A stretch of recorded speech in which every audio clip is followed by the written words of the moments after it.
In Indonesia tonight, threats of another eruption and tsunami after a wave of destruction this weekend killed hundreds. 2018, a year of seemingly back-to-back global natural disasters. Just named the fourth costliest year ever when calculating insured losses. In overall economic loss, $155 billion. From the record-setting wildfires in California, more than 22,000 homes destroyed, 100 people killed, to Hawaii's volcano, $1 billion in damage, to the strongest hurricane in 26 years. I'm Kerry Sanders. Hurricane Michael, 155-mile-per-hour winds making landfall in Mexico Beach. Now the new climate change report just released. 13 federal agencies ramping up urgent warnings of a severe threat to America's health and economy. And I have been enormously impressed by Pope Francis. We have got to ingrain moral principles into our economy. And there is no area where that is clearer than in the area of climate change. This year's deadly wildfires and monster storms. Terrifying signs of things to come.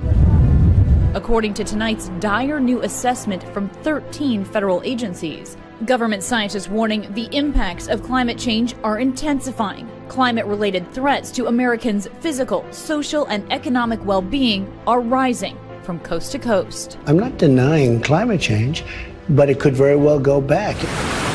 But the administration's own scientists now say significant immediate action is required to avoid substantial damages to the U.S. economy, environment, and human health. Among their alarming predictions for the Southeast, stronger hurricanes and more frequent flooding. For the Midwest, an agricultural catastrophe. Extreme heat destroying crops. 10% of the country's gross domestic product gone by the end of the century. Hundreds of billions of dollars lost. And in the West, fire dangers exploding. We're in extreme climate change right now. We're doing all that we can to prevent incidents and mitigate incidents and save lives. And even though Donald Trump announced that he was going to pull out of the Paris Agreement, the very next day the entire rest of the world doubled down on their commitment, and here governors and mayors and businesses. People like Mayor Bloomberg, former Mayor Bloomberg. Mayor Bloomberg did a great job. Something at the local level. And Governor Cuomo here in New York. And it now looks as if the U.S. has an excellent chance to meet our commitments under the Paris Agreement, regardless of President Trump.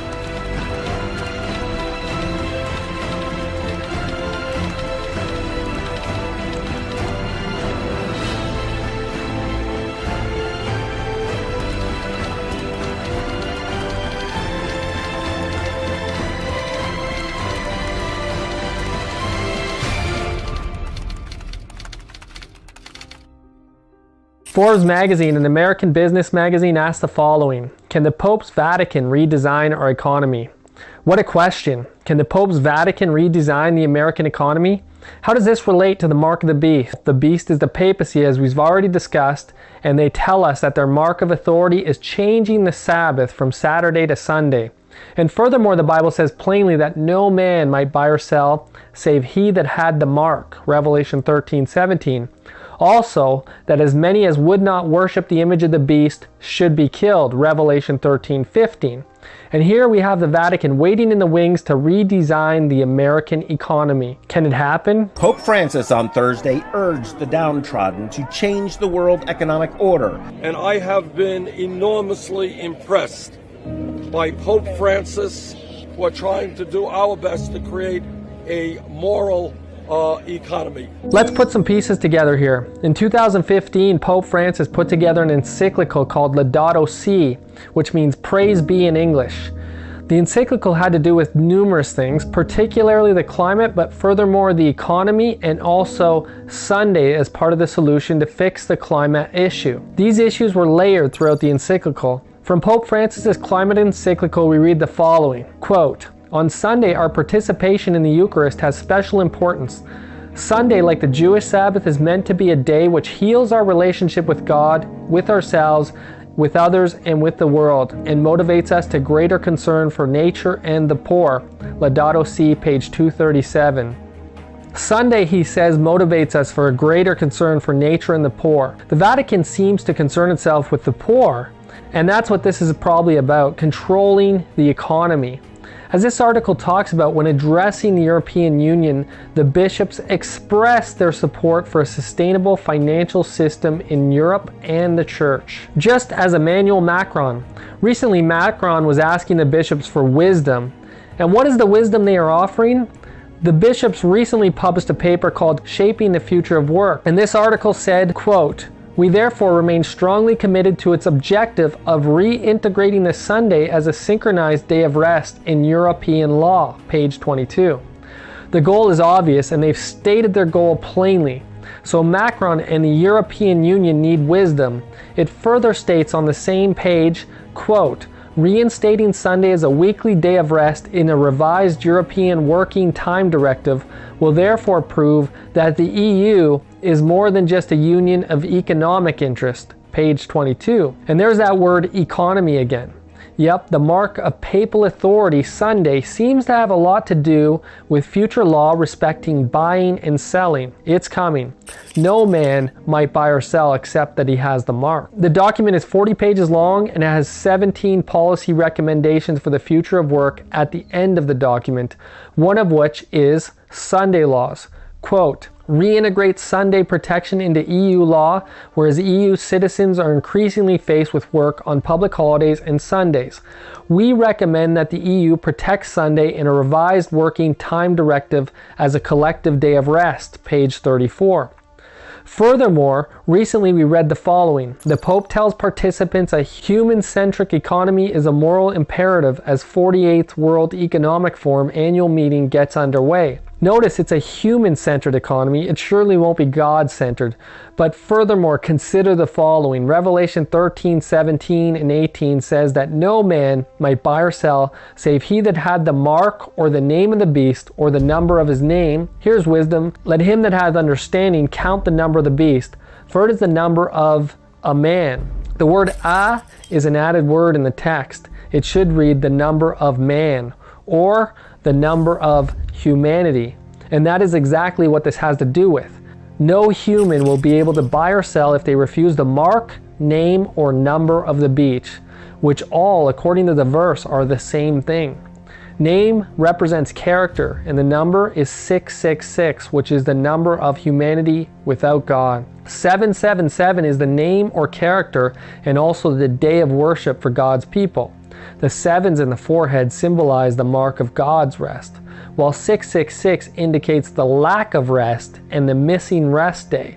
6 days of labor, works, and no rest in those who receive the mark of the beast. That is why we read in the next chapter that they have no rest, day or night, who worship the beast and his image, and whosoever receiveth the mark of his name. Revelation 14:11. You're missing God's rest day, and the next verse makes it clear by telling us, verse 12, "Here is the patience of the saints. Here are they that keep the commandments of God and the faith of Jesus." And obviously those commandments would include the Sabbath, which was written in stone. And this is the reason that God's children don't have 666 written in their forehead. They truly do rest from their labors, both spiritually and physically, on the seventh day. But it is clear that laws of the land will be made enforcing the mark of the papacy and declaring that those who refuse will not be able to buy or sell, but finally that they should be killed. We had Sunday laws already being made in Poland recently, and this was only the start of much more to come.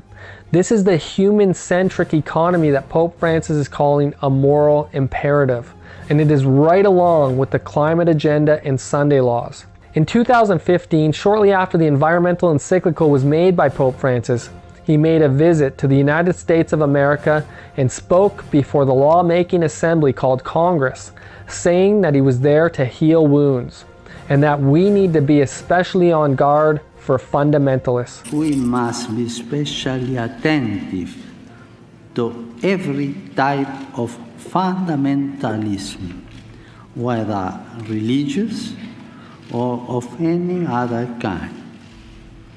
The contemporary world, with its open wounds, which affect so many of our brothers and sisters, demands that we confront every form of polarization, which would divide it into these two camps. Remember from part 3 we learned that a fundamentalist is a Bible-believing Christian? Following his visit to Congress, he was in New York City the next day addressing the United Nations at a long-awaited event, and where Pope Francis gave a speech on how to combat poverty with a new economic order that resulted in the Paris Climate Agreement being signed only 6 months later. The Paris Climate Accord is also called the Sustainable Development Agenda, which for years had been called Agenda 21 until that title began to get a bad rap. But as you can see, the United Nations, a foreign government, has mapped out the United States, and the agenda includes moving people out of the yellow and red zones, making them off-limit to humans to a large degree in order to save the birds, they say, and furthermore moving people into cities. I believe at this time that God's message is the opposite of this Babylonian message, and God is calling his people to come out of the cities. But as part of this agenda, the United Nations also has a Sabbath, Sunday. Some churches are getting on board with this agenda, such as the Salvation Army. You'll notice what they deem climate justice. You know, justice includes law and order, and justice is something that the government is to enforce. But notice how they believe we can enforce justice. It says keep the Sabbath. It could be the most radical thing a church can do for environmental stewardship. To commit to keeping the Sabbath, the scriptures make constant reference to rest and care for the land as well as for the people on the Sabbath. Spending time with family and friends and enjoying the free outdoors is an act of resistance to the pressure of materialism and consumerism. And of course they bring up materialism and consumerism. Why do they always connect their agenda to the economy and buying and selling? Because Sunday laws are about controlling the issue of buying and selling. And the moral law of the Catholic Church is to be enforced, which includes Sunday keeping. And we don't know when the next financial crisis is coming. Some are saying it could be this year, but really who knows? What we do know though is that Ben Bernanke, the former chairman of the Federal Reserve, has told us that unlike in 2008, the US has no system in place to deal with another financial meltdown. And many are connecting the next financial crash to climate change. Donald Trump said that America was exiting the Paris Climate Accord by 2020. Trump insisted the Paris Agreement was bad for business and bad for the U.S. economy. Major economic wound. But the problem is that it doesn't matter what he says or does if all the states and cities are still taking actions to fulfill the deal. And even though Donald Trump announced that he was going to pull out of the Paris Agreement, the very next day the entire rest of the world doubled down on their commitment, and here governors and mayors and businesses. People like Mayor Bloomberg, former Mayor Bloomberg. Mayor Bloomberg did a great job. Something at the local level. And Governor Cuomo here in New York, and it now looks as if the U.S. has an excellent chance to meet our commitments under the Paris Agreement regardless of President Trump. In a statement, Obama said, even in the absence of American leadership, even as this administration joins a small handful of nations that reject the future, I'm confident that our states, cities, and businesses will step up and do even more to lead the way. Furthermore, Trump also said he left the climate deal open for renegotiation. But Trump also left the door open to renegotiating the agreement or striking an entirely new climate deal. We'll sit down with the Democrats and all of the people that represent either the Paris Accord or something that we could do that's much better than the Paris Accord. Yet him even saying that they are out of the Paris climate deal seems only to infuriate more action by mayors and governors. And certainly some of the science doesn't seem very reliable on the issue. And it is even believed by many that many of these disasters are intentionally made in order to bring about the agenda. However, the expense of these disasters is devastating the economy, and it isn't something Trump is going to overlook. In Northern California, the campfire has grown even more deadly. The Carr Fire near Redding, now 20,000 acres. And near Yosemite, the Ferguson Fire charring more than 43,000 acres. Parts of that park still closed. Down in Southern California, two major wildfires, the Hill Fire and the Woolsey Fire, just miles from one another. Based on where we're going with temperatures because of increasing greenhouse gases, we're going to have drier and drier summers. I can't see the situation getting better. If anything, it's going to get worse. So Floods, hurricanes, and wildfires cost the world nearly $85 billion in 2018. According to a study by the charity Christian Aid, Hurricane Florence tops the list of most expensive weather events at $17 billion.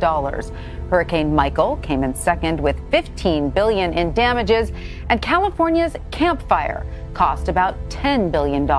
Insisting his decision was driven by economic factors rather than his view of global warming. This agreement is less about the climate. Insisting his decision was driven by economic factors rather than his view of global warming. This agreement is less about the climate and more about other countries gaining a financial advantage. He may be denying it now, but the continued disasters and the effects on the economy may eventually be a catalyst to Trump changing his mind on the issue. Remember, nothing he says can be done until 2020, and even then the states can still revolt and fulfill the deal. Perhaps he might even maintain his course on this issue. It doesn't matter either way. And even though Donald Trump announced that he was going to pull out of the Paris Agreement, the very next day the entire rest of the world doubled down on their commitment. Nancy Pelosi has said that Trump dishonored God by walking away from the Paris Accord. That we had a moral responsibility to be good stewards of God's creation, and in doing so, we must pay special attention to the needs of the poor. So they saw it as an environmental justice issue as well, the evangelical community. When the Pope went to the White House, he talked about the dangers of air pollution when he was here.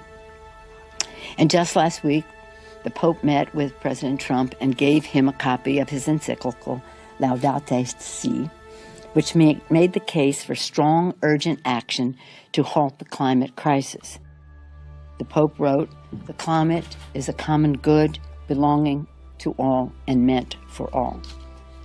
The Bible tells us that to minister to the needs of God's creation is an act of worship. To ignore those needs is to dishonor the God who made us. And that is just what we're doing by walking away from this accord. Some of the most expensive disasters in history have occurred over the last few years. Hurricane Harvey, some are saying, was the most expensive disaster. And right after this disaster, the evangelicals were calling for a national day of prayer. These advisors asked Trump, and Trump signed an executive order making that Sunday a national day of prayer. We're going to be signing a day of prayer, and that'll be on Sunday. It'll be a very special day, and I don't know when this was done last, but it's been a long time ago. Is that a correct statement? It's been a long time ago. So this is going to follow.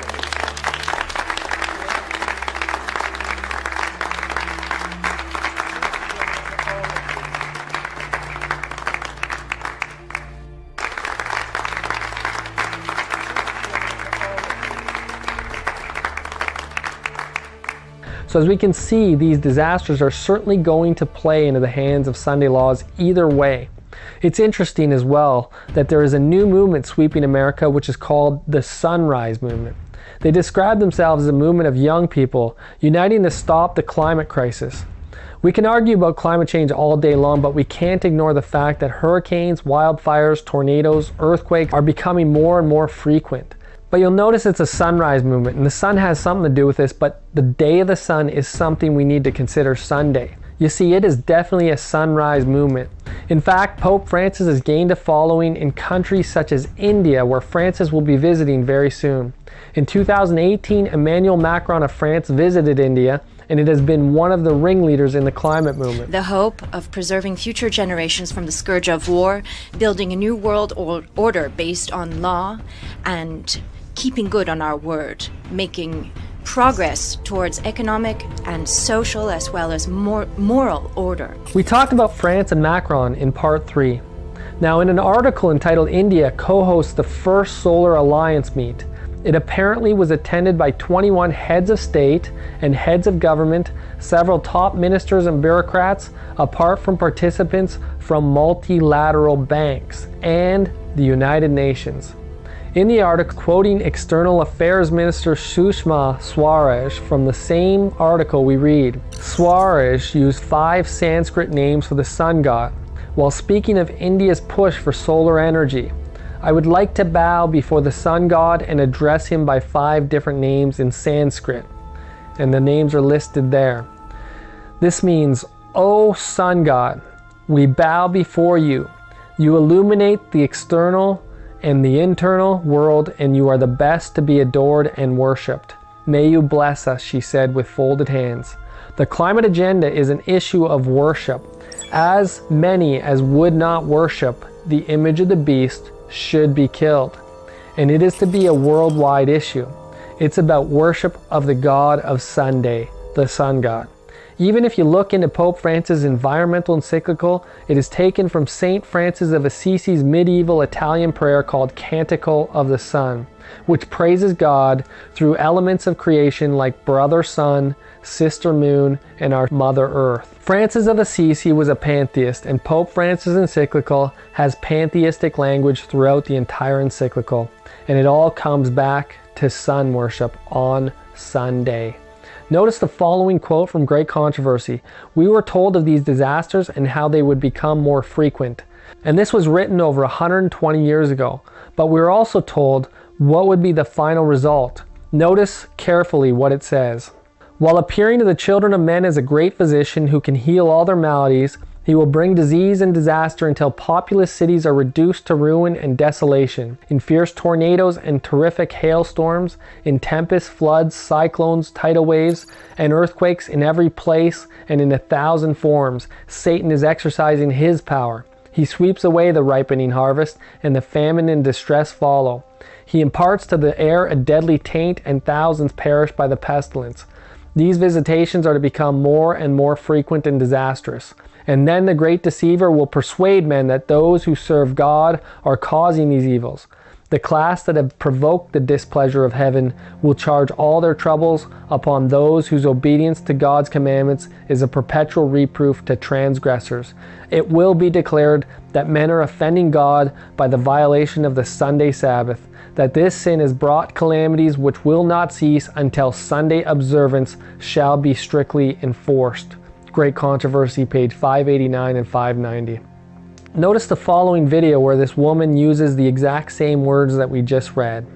For the first time during the Trump administration, this sweeping federal government report required by Congress on climate change is being made public, and it lays out dire predictions about how people and prosperity could be threatened by more frequent and more devastating natural disasters. That it would be more frequent and more disastrous, and it is threatening prosperity or the economy. And exactly what that means, that it is threatening the economy. And so what is the solution? It will be declared that men are offending God by violating the Sunday Sabbath, and that Sunday observance needs to be strictly enforced in order to bring back temporal prosperity. We are told that it is Satan working through the elements, and I believe he is working through some to bring about the ultimate desired issue, that is strictly enforced Sunday observance. As disasters are occurring around us more frequently, the cry of the people becomes, we need to turn back to God. Spiritual manifestations have become more and more frequent. Evil angels working through Hollywood and also in the churches. They're manifesting through many of the religious leaders, and they will imitate God's holy angels, and they will call for a turning back to God's law in America and abroad. However, these spirits speak not according to this word, and this law will include a Sunday law. If the devil and his angels are after anyone, they want the leaders of the world and the leaders of the churches. Revelation 16, 13, and 14 says, I saw 3 unclean spirits like frogs come out of the mouth of the dragon, out of the mouth of the beast, and out of the mouth of the false prophet, for they are spirits of devils, working miracles, which go forth to the kings of the earth and of the whole world to gather them to the battle of that great day of God Almighty. For those who truly desire to learn and understand these issues much more as they are coming to pass, press the like button and be sure to subscribe, but take a look under the video for links to Bible studies on these issues. It's not enough to just hear and see these things. We are to become fluent in teaching these things. God will teach us how to expound these things, and it doesn't take long if we are sincere. Don't be among those who are sitting in the pew for years hearing but never learning, and never going out to do something to get these messages out. These messages are vital right now. Lives will be dependent on each one of us, and you can bet that as you begin this warfare that legions of armies will be enlisted against you. So don't count it a strange thing if persecution comes or if everyone is not your friend. Press on without complaining, trusting and allowing your faith to increase and recognizing that Jesus told you all these things before they come to pass. If the world hated him, it will surely hate you, but don't be discouraged. Time is shorter than it ever was. The final warning is being given and time is running out. Please be sure to like, subscribe, and share these messages far and wide. All right, well, we begin this morning with a new and disturbing report on the effects of global climate change. A long-awaited report called the National Climate Assessment was released Friday. It paints a dire picture, warning that the Earth's climate is changing rapidly, primarily due to human activity. The report was compiled by more than a dozen federal agencies and mandated by Congress. It finds climate change is already causing more frequent and severe storms, floods, wildfires, and tornadoes, all of it totaling nearly $400 billion worth of damage in just the last 3 years.